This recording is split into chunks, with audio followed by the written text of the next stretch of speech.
Massa pro-Palestina di Washington memblokir pengiriman senjata dari Amerika Serikat ke Israel.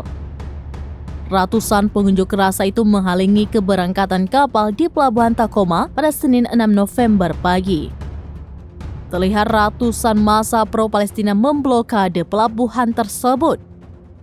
Mereka juga membawa tulisan yang bertuliskan penolakan perang terhadap Israel dan Hamas.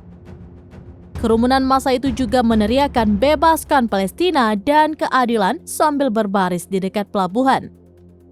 Selain itu, bendera Palestina pun juga dikibarkan oleh massa. Para pengunjuk rasa dilaporkan berupaya menyebabkan kemacetan lalu lintas. Mereka juga memblokir gerbang yang dapat digunakan untuk membuat kapal MV Cape Orlando.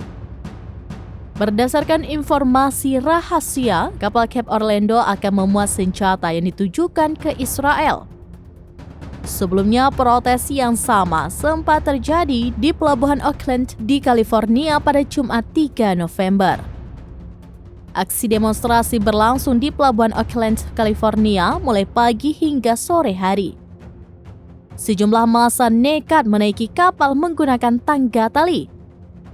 Akibatnya, jadwal pelayaran kapal tertunda hingga beberapa jam. Diketahui bahwa kedua aksi tersebut dipimpin oleh Arab Resource Organizing Center yang berbasis di San Francisco.